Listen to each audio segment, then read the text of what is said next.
यतो यतः ईहसे ततो नो अभयं कुरु शन्नः कुरु प्रजाभ्यो भयन्नः पशुभ्यः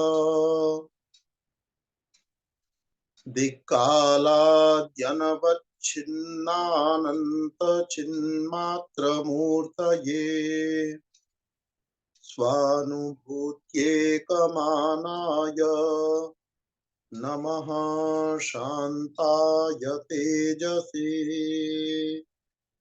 ॐ यथेमां वाचं कल्याणीमा वदानि जनेभ्यः ब्रह्मराजन्याभ्यां शूद्राय चार्याय च स्वायचारणाय च ओम शांति शांति शांति।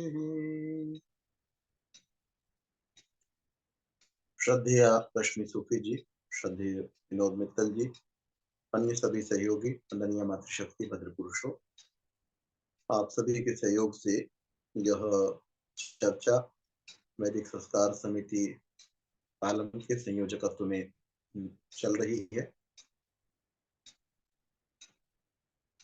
प्रश्न एक आज आया हुआ है। प्रश्न है कि मुक्ति से लौटने के बाद में मनुष्य का जन्म कैसे परिवार में होता है। जैसा कि अभी उपनिषद की चर्चा के अंदर आया कि जन्म जो है मनुष्य का देवर्षियों के परिवार में होता है या विशिष्ट परिवार के अंदर होता है, और दूसरा किसी ने कहा कि ये जन्म जो है वो सामान्य परिवार में होता है, विशिष्ट परिवार में नहीं होता। तो जन्म कहाँ पर होता है? इससे पूर्व भी मैं इस बात को सुन चुका हूँ, पढ़ चुका हूँ कि जन्म जो है वो विशिष्ट परिवार में होता है। विशिष्ट परिवार का आध्यात्मिक संदर्भों में अभिप्राय ये नहीं होगा। हम लोग सामान्य जब हम बातचीत करते हैं तो विशिष्ट परिवार प्रायः हम ये अर्थ लेते हैं जो संपन्न परिवार है, धनपति परिवार है, और वो विशिष्ट होते भी हैं सामान्य की अपेक्षा, क्योंकि वहां पर शरीर की आवश्यकताओं को पूरा करने के साधन आपके पास में होते हैं। आंख नाक कान तृप्त नहीं होंगे तो आंख नाक कान इत्यादि से जो प्राप्तव्य है वो हम कैसे प्राप्त करेंगे।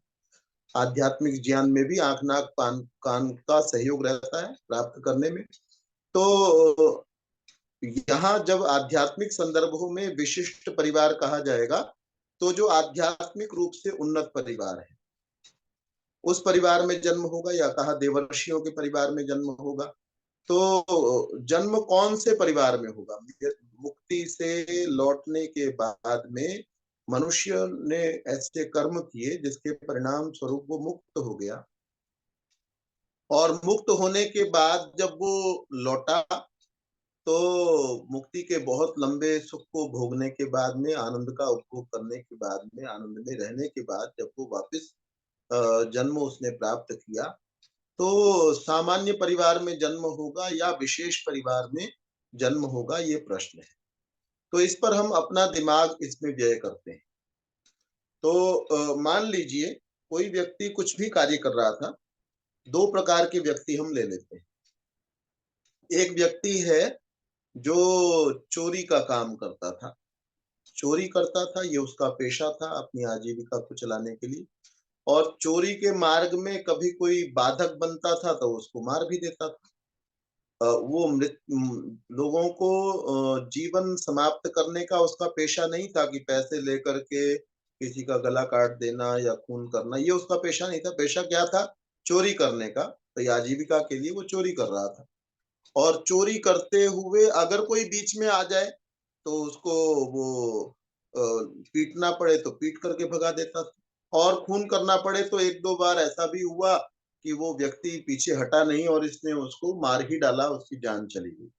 तो एक व्यक्ति तो ये है जिसका पेशा जो है वो चोरी करने का पेशा था, आजीविका का पेशा। और जब इसको ये समझ आई, जिस समय इसको ये समझ आई कि मुझे निष्काम कर्मों को करना चाहिए और काम करने के बाद में उसके फल की कामना नहीं करनी चाहिए, मुझे यश की कामना नहीं करनी चाहिए। जिस दिन जिस क्षण इसको ये समझ में आया, उस समय वो चोरी कर रहा था। जैसे ऐसे बहुत सारे उदाहरण हैं कि चोरी करने गए हुए थे दिल्ली 2 डाकू, और 2 उनको पता चला भई अभी हमको जहाँ चोरी करने जाना है उसमें समय है, तो किसी सत्संग में जाकर के बैठ गए। भीड़ में रहना आवश्यक होता है, एकांत पहचानना, पकड़ना जो है वो सरल होता है। तो उन्होंने भीड़ में रहने के लिए किसी सत्संग में जाकर के बैठ गए। बहुत सारी भीड़ यहाँ पर है तो यहाँ बैठ जाओ जाके। ऐसा वास्तविक घटनाओं के अंदर वर्णित है, ऐसा वास्तविक रूप से घटित हो चुका है। और वहां पर कर्मफल सिद्धांत पर चर्चा हो रही थी। कर्मफल सिद्धांत पर चर्चा हो रही थी, तो बाद में ये जो डाकू थे, अच्छे डील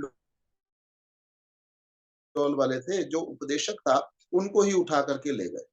और उठा करके ले गए और उनको एकांत में जंगल में ले जा करके खुद उनको आसन पर बिठाया, आसन बिछा करके अपने कपड़े को बिछा करके उस पर कहा जी आप बैठ जाइए, और खुद सामने बैठ गए। कह लगे जो आप वहां पर बता रहे थे कि भाई किए हुए का फल प्राप्त होता है अवश्य, वो दोबारा से समझाइए, क्या ऐसा होता है? तो अब उनको समझाया और उनको समझ में आ गया, और वो दोनों जो चोर थे या डकैती का काम किया करते थे, चोरी किया करते थे, वो बाद में उनका जीवन बिल्कुल बदल गया और बाद में वो सन्यासी भी बने। तो मैं आपसे जो बात कह रहा हूँ कि व्यक्ति 2 प्रकार के हो सकते हैं जिन्होंने निष्काम कर्म को करना आरंभ किया। पहले प्रकार का व्यक्ति वो है जिसका पेशा मान लीजिए चोरी करना था। जिस दिन उसको पता चला कि मुझे निष्काम कर्मों को करना चाहिए, फल की कामना नहीं करनी चाहिए, यश की कामना नहीं करनी चाहिए, धन का संग्रह नहीं करना चाहिए, मुझे इंद्रियों से ज्यादा भोगों को नहीं भोगना चाहिए। जिस दिन उसको ये बात समझ में आई, जिस दिन बताने वाला मिला और उसके हृदय ने, उसके मन ने, उसकी बुद्धि ने पूरी तरह से उसको स्वीकार कर लिया, दृढ़ संकल्प कर लिया, अब तो मैंने मुक्ति के मार्ग पर ही चलना है, उससे पहले वो चोरी करता रहा। एक तो ये व्यक्ति है। दूसरा व्यक्ति और है, वो अध्यापन का कार्य करता। ये केवल कल्पना है, उदाहरण है। वो अध्यापन का कार्य करता था और सच्चरित्र था वो। सच्चरित्र था, धनार्जन का काम करता था, धन को एकत्रित भी करता था, धन का दान भी करता था, लेकिन वो निष्काम कर्म करने वाला नहीं। एक तो चोर है, वो चोरी से पेशा करता है, एक दो कत्ल भी उससे हो चुके हैं, मार पिटाई बहुत बार कर चुका है बीच में चोरी के मार्ग में जो कोई भी आया। और दूसरा व्यक्ति जो है वो पेशे से अध्यापक है, ईमानदारी से बच्चों को पढ़ाता भी है, और पढ़ाने के बाद में जो धन प्राप्त होता है उससे जो है वो इंद्रियों के विषयों का भोग भी करता है ना, अध्यापक है। कानून तो देशों के ये नहीं कहते कि आप अपने धन से इंद्रियों के विषयों का भोग नहीं कर सकते हैं। तो जो भी इंद्रियों के विषय थे उनका भोग करता है, अपना परिवार चलाता है, यश की कामना भी करता है। जितना यश प्राप्त हो जाए उतने यश की भी कामना करता है। तो ये दूसरे प्रकार का व्यक्ति है, जो जिसका जीवन उस चोर के जीवन से पवित्र था, और इस अध्यापक को अपना अध्यापकीय कार्य करते करते एक दिन ये पता चला कि तुझे तो निष्काम कर्म करने चाहिए थे। मनुष्य का जन्म जो है वो मुक्ति की प्राप्ति के लिए हुआ है, और मुक्ति की प्राप्ति जो है सकाम कर्मों से नहीं होती है। और जिसमें हम दूसरों का हित करेंगे, ऐसा हित करेंगे जिससे अपना हित न चाहेंगे, उससे मुक्ति की प्राप्ति होगी। ईश्वर की उपासना से मुक्ति की प्राप्ति होगी, और इंद्रियों के विषयों का कम से कम उपभोग करने से विषय आपको मुक्ति की प्राप्ति होगी। तो ये 2 प्रकार के व्यक्ति हैं, दोनों की गति मुक्ति की ओर आरंभ हुई, और दोनों ने एक बराबर परिश्रम किया। कई बार जो बुरे लोग भी हैं वो दृढ़ संकल्पी बहुत होते हैं। चोरी करने के लिए बहुत संकल्प की आवश्यकता है। एक अलग मार्ग पर चलने के लिए मैं चोर की प्रशंसा नहीं कर रहा हूं, लेकिन इनको कई बार ठीक रास्ता नहीं पता चला होता। मुंशीराम के जीवन की ये बात है कि उनको जो चीज पता चलती थी कि भाई ये ठीक है, उसको पूरे जोर से किया करते थे। जब वो उनका जीवन शराब इत्यादि के अंदर लिप्त था, तब भी पूरे जोर शोर से, जब तक उनको लगता था यही जीवन का आनंद है, यही सुख है, तो उसमें पूरे जोर से शोर से लगे हुए थे। और जब छोड़ दिया तो उसके बाद दूसरी तरफ भी पूरे जोर शोर से लगे। सामाजिक काम में जब लगे तो उसमें भी ये नहीं, ढिलाई नहीं बरती। तो कई लोग क्या है, अंदर से स्वभाव होता है, संकल्प करने का, नेतृत्व करने का। वो अगर चोर भी बनेंगे तो चोरों का नेतृत्व करेंगे, और अगर वो आध्यात्मिक व्यक्ति बन गए तो यहाँ भी लोगों के का नेतृत्व करने वाले हो जाएंगे। तो ये चोर जो था, दो प्रकार के व्यक्ति हमारे पास में, जिन दोनों को समझ में आया है कि हमको निष्काम कर्म करने चाहिए, समाज का हित करना चाहिए, किसी का अहित नहीं करना चाहिए, हमको हिंसा नहीं करनी चाहिए, हमको चोरी नहीं करनी चाहिए, हमको संतुष्ट रहना चाहिए, हमको विषयों का कम उपभोग करना चाहिए। दो व्यक्तियों को ये बात समझ में आई, एक व्यक्ति चोर था, दूसरा व्यक्ति अध्यापक था। और उसके बाद जब समझ में आई तो दोनों में से कोई फिसला नहीं, आगे ही आगे प्रगति की दोनों ने। दोनों के दोनों जो है बराबर भाव से, उतने ही तन्मयता से, उतनी ही इच्छा से, उतने ही अपने मन बुद्धि सब कुछ लगा करके वो दोनों के दोनों जो है वो मुक्ति की ओर बढ़ने का उन्होंने प्रयास किया, और परमेश्वर की ऐसी कृपा हुई कि दोनों मुक्त। मैं कह रहा हूं कि हम अपना दिमाग लगाएं इसके अंदर कि भाई दोबारा जन्म क्या होगा। तो दोबारा मैं अपनी बात को रिपीट करता हूँ कि दो व्यक्ति हैं, एक व्यक्ति चोरी किया करता था, और चोरी करते करते उसको बीच में अनुमान हुआ कि तेरा ये कार्य गलत है, तेरा जन्म जो है वो मुक्ति के लिए हुआ है, और उसने पूरा प्रयास मुक्ति की प्राप्ति के लिए किया। दूसरे व्यक्ति जो अध्यापन का कार्य किया करता था या कुछ भी अच्छा काम किया करता था, वो ईमानदारी से अपनी आजीविका अर्जन कर रहा था, लेकिन साथ में आजीविका अर्जन करते हुए वो इंद्रियों के विषयों में कुछ ना कुछ डूबा भी हुआ था, सामान्य गृहस्थ था। अब दोनों की गति आरंभ हुई और दोनों को मुक्ति की प्राप्ति हो गई। एक जन्म में हो सकती है, 10 जन्म में हो सकती है, जितने भी जन्मों में दोनों ने प्रगति की और वापस मुड़ करके नहीं देखा, दोनों को मुक्ति की प्राप्ति हुई। अब मुक्ति का काल पूरा हो गया, मुक्ति में पूरा आनंद का उपभोग इन्होंने किया। उसके बाद में मुक्ति का समय पूरा हो गया। समय पूरा होने के बाद में दोबारा जन्म लेना है। अब दोबारा जन्म लेना है तो अब उनको जो जन्म मिलेगा, जन्म जो है वो कर्मों के फलस्वरूप प्राप्त होता है। तो एक के जो पुराने कर्म हैं वो चोरी के हैं, जो निष्काम कर्म थे उन दोनों के, उसके परिणाम स्वरूप दोनों को मुक्ति मिल चुकी है। एक के पुराने कर्म जो हैं वो चोरी के हैं, दूसरे के पुराने कर्म अध्यापक के हैं, और वो उसकी अपेक्षा अच्छा था, वो दान भी किया करता था, किसी को मारता भी नहीं था। जब तक वो निष्काम कर्म नहीं भी कर रहा था, सकाम कर्म भी कर रहा था, तो वो कानून के अनुसार चलता था, देशों के कानूनों के अनुसार चलता था, और नैतिकता के सिद्धांतों का भी पालन करता था। अर्थात वो कोई बहुत शराबी नहीं था, कोई और कमियां उसके अंदर विशेष नहीं थी। जो अध्यापक था उसमें और विशेष कमियां नहीं थी, लेकिन हाँ वो निष्काम कर्म नहीं कर रहा था। तो अब जो अध्यापक को जन्म मिलेगा तो वो चोर की अपेक्षा कृत अच्छे परिवार में मिलेगा। जन्म दोनों को मिलना ही है, मुक्ति का काल समाप्त हो गया है, दोनों को जन्म मिलना है, लेकिन एक को कुछ अच्छे परिवार में, क्योंकि जो बचे हुए कर्म थे उसके परिणाम स्वरूप तो आपको जन्म प्राप्त हुआ है। तो वो जन्म एक को ज्यादा अच्छे परिवार में प्राप्त होगा, एक को अपेक्षाकृत कम अच्छे परिवार में जन्म प्राप्त होगा। ये समझ की बात है। आम तौर पर अथवा योगिनामेव कुले भवति धीमताम्। चलिए, तो सामान्य रूप से ये कहा जाता है कि एक चोर जो है ना एकदम सीधा परिवर्तन करके मुक्त होने पर नहीं पहुंचेगा, है ना। चोरी कर रहा था, मार काट मचा रहा था, और वहां से सीधा जो है ना वो एकदम आध्यात्मिक हो जाए, इस बात की संभावना कुछ कम है। तो वो धीरे धीरे कुछ और अच्छे कर्म करेगा, सकाम कर्म करने लगेगा, जिसमें लोगों को हानियां कम पहुंचाएगा। उसके बाद वो निष्काम कर्म तक पहुंचेगा। तो सामान्य रूप से ये माना जाता है कि आदमी जो है, जो इस तरफ बढ़ा है आध्यात्मिक और, वो पहले भी कुछ ना कुछ अच्छा रहा हो। सामान्य समझ ये कहती है। तो इस तर्क के आधार पर कि वो पहले से ही कुछ अच्छा रहा होगा तो उसका जन्म अच्छे परिवार में होना चाहिए। लेकिन जैसे जैसे कर्म जिस जिसके बचे हुए हैं, जिस जिस जीवात्मा के जैसे जैसे कर्म सकाम कर्म शेष हैं, उसके अनुसार ही उसको फल की प्राप्ति होगी। सामान्य परिवार में भी जन्म हो सकता है, और विशेष परिवार में भी हो सकता है, अति विशिष्ट परिवार में भी हो सकता है। ये उस जीवात्मा के बचे हुए कर्मों पर निर्भर है। विनोद जी, बात स्पष्ट है? आप हैं, शायद उपस्थित हैं। हाँ आचार्य जी, अब स्पष्ट हो गया मुझे, धन्यवाद। ठीक है, कुछ कहना चाहते हैं इसमें, नहीं और कुछ कहना चाहेंगे? नहीं नहीं जी, धन्यवाद आचार्य जी जी, ठीक है। तो हम लोग जो है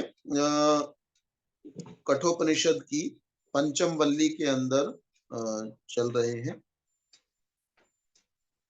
और उसका छठा मंत्र है, 7वां मंत्र है, उसका भावार्थ है। ऋषि बतलाते हैं, हे नचिकेता, जिन लोगों को मनुष्य शरीर में ब्रह्म ज्ञान हो जाता है, उनकी मरने के बाद जो दशा होती है उसका वर्णन तो हो चुका।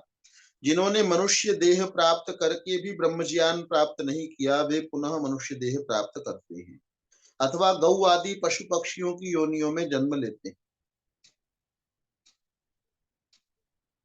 जो सबसे नीचे कर्म वाले हैं, वे ऐसी योनियों या शरीरों को प्राप्त करते हैं जो संकल्पज गति से रहित होते हैं। जैसे उदाहरण दिया गया था, संकल्पज गति से रहित योनि कौन सी है? पेड़ों की जो योनि है। तो वहां जीवात्मा संकल्प करके प्राणों का संचार नहीं कर सकता है। फलित यह है कि जैसा कर्म और ज्ञान होता है वैसे शरीर मिलते हैं। स्थाणु शब्द का अर्थ अन्य टीकाकार वृक्षादि योनियां करते हैं। तुमने संकल्पज गति से रहित गति शून्य अर्थ कैसे किया? क्योंकि कणाद आदि महर्षि वृक्षों का शरीर नहीं मानते, जैसा कि वैशेषिक दर्शन के प्रशस्त पाद भाष्य से प्रतीत होता है कि वे वृक्षों को विषय मानते हैं और इन्हें मिट्टी पत्थर की भांति वर्णन करते हैं। शरीर का लक्ष्य पूरा करने के लिए जीव का जाना उपनिषद ने वर्णन किया है, अतः वह अर्थ उचित नहीं है। इसका अभिप्राय वे योनियां हैं जो वृक्षों में निश्चोष्ट होकर के पड़ी रहती हैं। वैशेषिक दर्शन में पृथ्वी, जल, अग्नि और वायु के पहले प्रकार बताए गए हैं। एक नित्य परमाणु रूप, दूसरे अनित्य। फिर अनित्य के 3 भेद बताए गए हैं, शरीर, इंद्रिय और विषय। शरीर उसे कहते हैं जहां रहकर जीवात्मा सुख दुख भोगता है। इंद्रिय भोगने के साधन हथियार को कहते हैं। विषय उसे कहते हैं जो भोगा जाए। अनित्य पृथ्वी के तीसरे भेद विषय में ही वृक्षों, मिट्टी, पत्थर आदि को गिनाया गया। संबंध इस प्रकार कई प्रकार के होते हैं। उनमें से एक समवाय संबंध है, द्रव्य गुण का, द्रव्य कर्म का, जाति व्यक्ति का जो संबंध है वह समवाय संबंध होता है, यह नित्य होता है। प्रश्न, कणाद ने भले ही वृक्षों को विषय कहा हो, पर किंतु मनु ने स्पष्ट शब्दों में वृक्षों को स्थावर योनि कहा है। स्थावर का अभिप्राय स्थान है, किंतु यदि कोई हट से कहे कि वृक्ष योनि ही है, तो उसे जानना चाहिए कि वेद ने स्पष्ट शब्दों में बताया कि दृष्टि 2 प्रकार की ही है, एक भोक्ता, दूसरी भोग्य। जिसमें जीव है वह चेतन सृष्टि भोक्ता भोगने वाली है। जिसमें जीव नहीं वह भोग्य सृष्टि है, वह भोगने खाने आदि आदि के वास्ते बनी है। इन्हीं को स्थावर, जंगम, जड़, चेतन आदि अनेक नाम से कहा जाता है। इसका तो कोई अपलाप नहीं कर सकता कि वनस्पतियां खाने के लिए बनाई गई हैं। इसी विचार को लेकर कपिल ने कहा कि जिसमें चेतन जीवात्मा नहीं वह भोग्य सृष्टि कहलाती है। यदि वृक्ष को योनि माना जाए तो क्या दोष है? प्रथम तो वृक्ष में चेतना का लक्षण करना, न करना, उल्टा करना रूपी संकल्पज गति को सिद्ध करना होगा। दूसरे, यह सिद्ध करना होगा कि वृक्ष कर्म योनि है, भोग योनि है या उभय योनि है। तीसरे, यह बतलाना होगा कि वे किस अवस्था में है। चौथे, खाने के लिए वृक्षों से भिन्न कोई अन्य सृष्टि सिद्ध करनी होगी।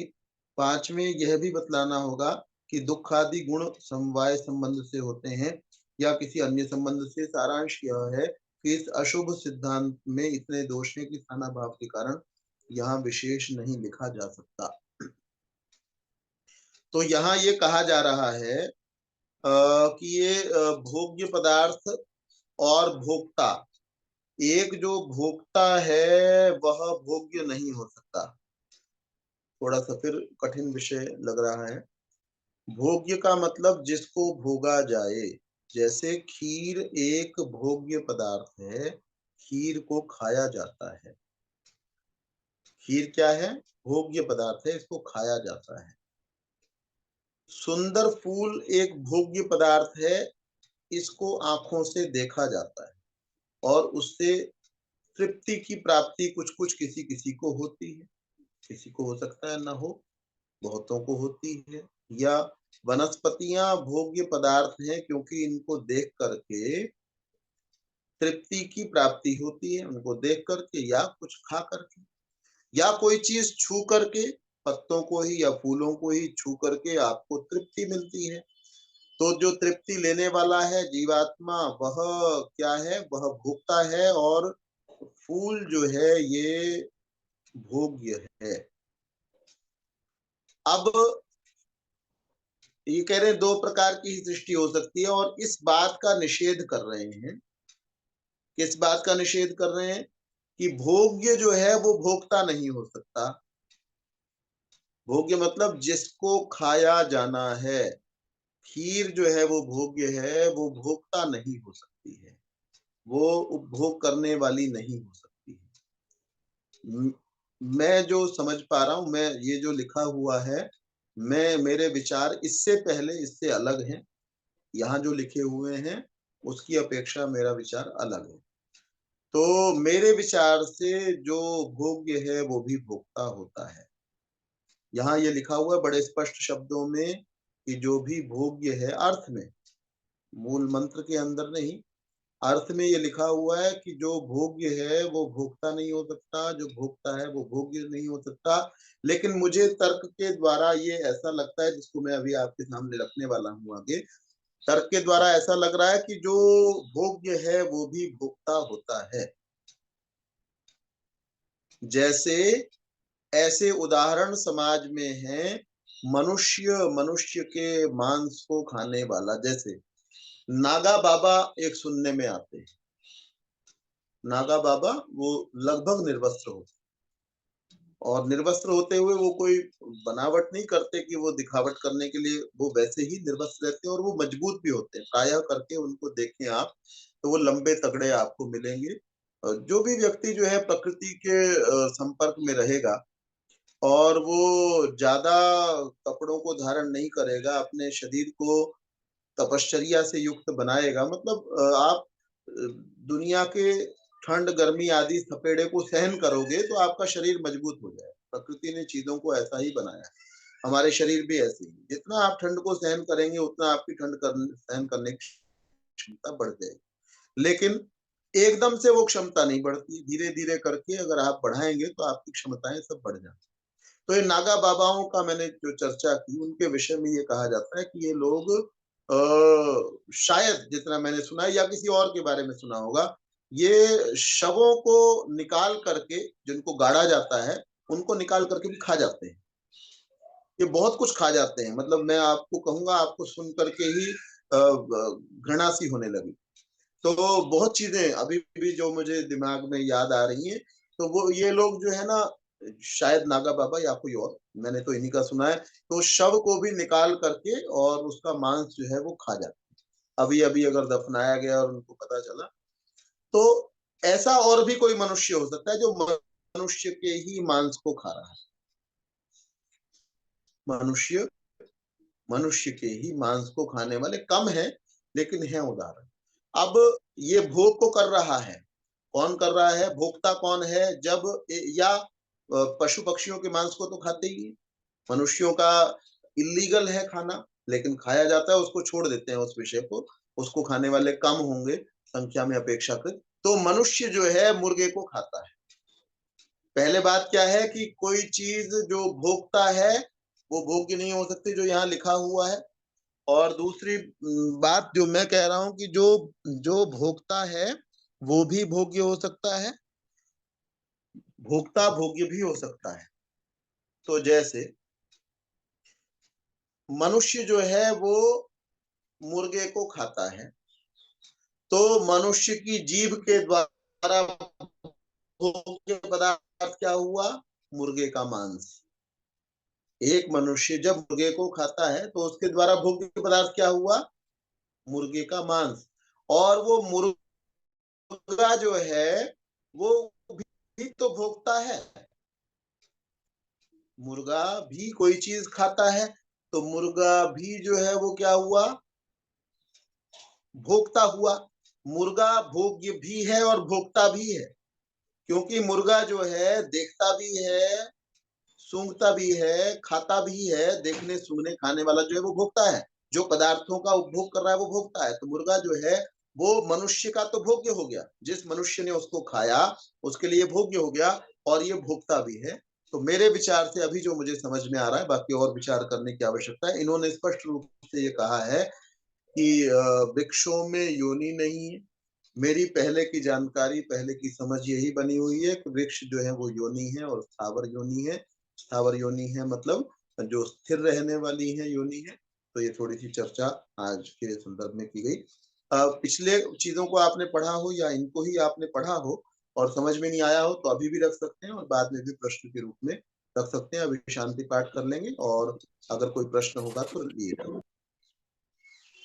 ॐ द्यौः शान्तिरन्तरिक्षं शान्तिः पृथिवी शान्तिरापः शान्तिरोषधयः शान्तिः वनस्पतयः शान्तिर्विश्वे देवाः शान्तिर्ब्रह्म शान्तिः सर्वं शान्तिः शान्तिरेव शान्तिः सामा शान्तिरेधि।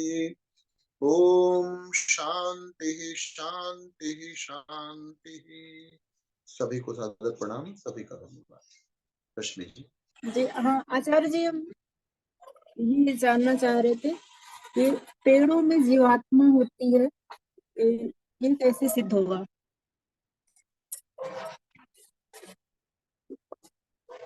पेड़ों में जीवात्मा होती है। जीवात्मा का होना जो है उसका सिद्ध कैसे किया जाएगा? तो आप्त प्रमाण होता है। तो मेरे विचार से ऋषि दयानंद ने ऐसा लिखा हुआ है। आप्त प्रमाण आप जानते हैं आरती जी?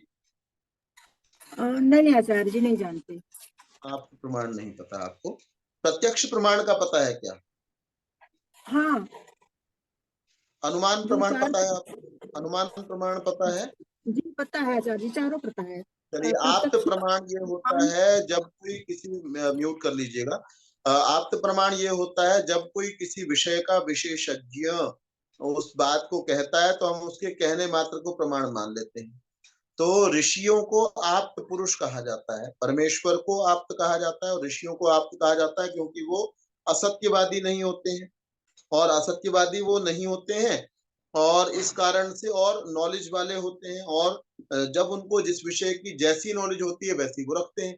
तो उन्होंने कहा कि जीव जो है, वृक्षों में जीव है तो जीव है।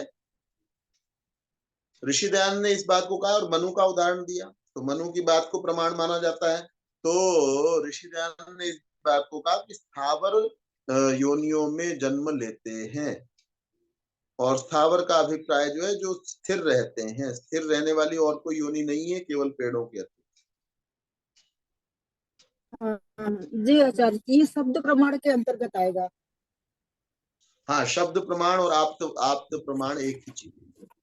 शब्द प्रमाण और आप्त प्रमाण एक ही चीज। मतलब ये अगर अपने आप को नहीं लगता है, विश्वास नहीं होता है कि कैसे जीवात्मा पेड़ों में है। अब तो ऋषियों से तो हो रहा है, लेकिन फिर भी अपने को नहीं लगता है कि पेड़ों में जीवात्मा कैसे, पेड़ को काटा जाता है, पेड़ को भी नहीं काटना चाहिए। नहीं, पेड़ में जीवात्मा होते हुए भी वही बात, ये बात समझने की है। जो लोग पेड़ में जीवात्मा कहते हैं कि है और वो एक योनि है, लेकिन पेड़ जो है उसमें जीव सुषुप्त अवस्था में रहता है। ये बात पहले भी आ चुकी है। जैसे हम में से जब कोई कोमा में चला जाता है तो उसको कोई कुछ चुभाएगा तो उसको पता नहीं चलता, उसको कष्ट नहीं होता है। उसके पैर को काट दिया जाएगा तो उसको कष्ट नहीं होगा जब तक वो कोमा से बाहर नहीं आएगा। जैसे कोमा में हम लोग होते हैं तो हमको कुछ नहीं पता चलता, ऐसे ही जीव तो है लेकिन वो सुषुप्ति अवस्था में, या कह लें गहरी नींद। कोमा को दूसरे शब्दों में गहरी नींद भी कहा जाता है, जिसमें से व्यक्ति, गहरी बेहोशी भी कहा जाता है, जिसमें से व्यक्ति आराम से वापस नहीं आता। तो पेड़ों को काटने से पेड़ों को अंदर उसके जीव को कोई फर्क नहीं पड़ता कि वो कष्ट होता हो उसको या तिल मिलाता हो, ऐसा नहीं हो। जी आचार्य तो जी, इसलिए बहुत बहुत पेड़ों को धन्यवाद। काटा जाना उपयुक्त, इसलिए पेड़ों को काटा जाना उपयुक्त। जी।